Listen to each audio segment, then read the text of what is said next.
heart failure. Why would I call this as a diastolic heart failure?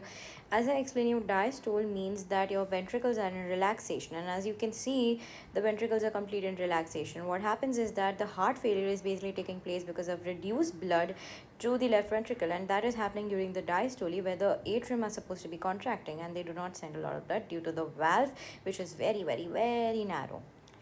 So the most common cause, now, okay, I'll come back to that. Did you understand the basic pathophysiology of this much? So this is your diastolic heart failure. Now, also one more thing you need to understand is that normally what happens is that your blood is supposed to, I just want to explain one more thing. Now, this is basically, again, the same old thing.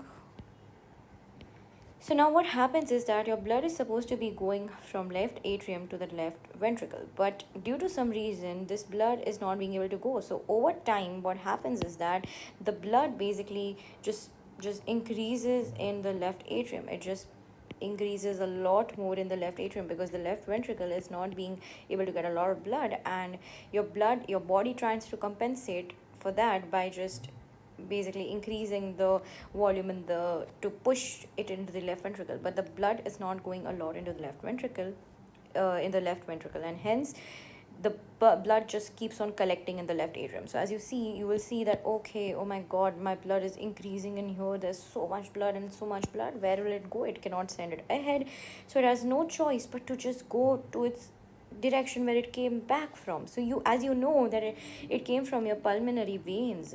So now your pulmonary veins start getting all of this blood.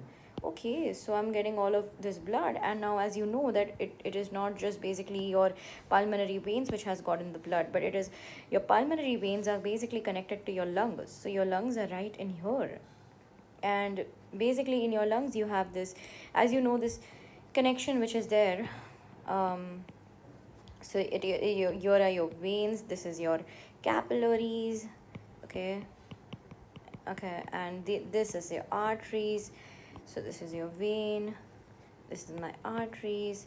So as you can see that if the blood is going to go back from in this direction, it's going to increase and then go to this and go to this. But now because of the collection increasing in your blood, this width starts increasing. So as you know, this due to the collection of the blood, it will just try to just make it, as you increase the space, like when you're filling air in a balloon, it just starts expanding. This is exactly how it is expanding to accommodate that fluid volume, the blood volume, and hence can I say that this is basically your pulmonary capillary,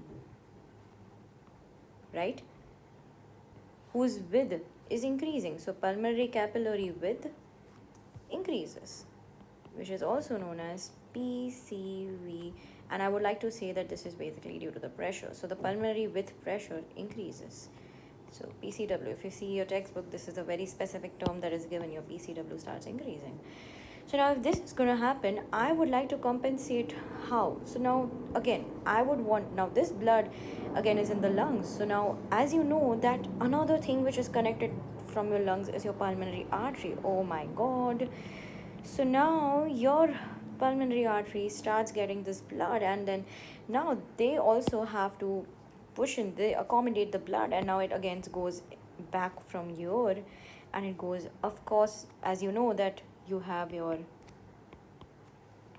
right atrium and right ventricle, which is connected to your pulmonary artery, and this is your pulmonary artery. So of course your pulmonary artery will get all the blood which is coming back, and they will start pushing all the blood over here. So now right ventricle gets a lot of blood. So can I say that the right ventricle is getting a lot of blood, and hence this results in a failure.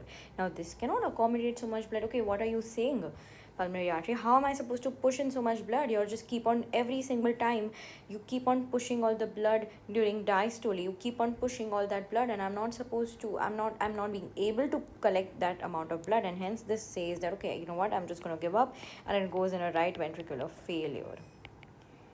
So now this is something which is very, very serious. This is something which could result in cor pulmonale.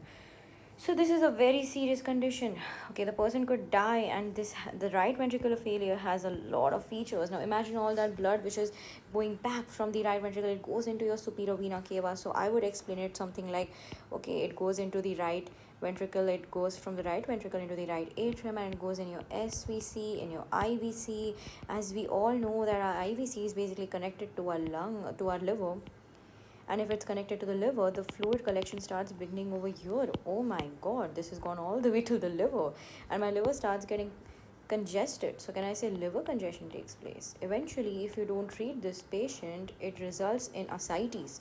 Now what is basically ascites? From here, your liver, your portal connection, your portal hypertension will take place. There's basically another vein which is present here, which starts getting constricted because it cannot work because of the the fluid collection. The fluid is basically right over here, which is pushing your track like this, and hence it's not being able to push all of this blood over there, and hence resulting in increase in the tension within this portal tract, within this portal vein, and hence resulting all the complications of your portal vein, and hence resulting in ascites. And basically ascites is just a fluid collection in your abdomen, fluid in your abdomen, and hence eventually it might just result in pedal edema, which is one of the symptoms you should know.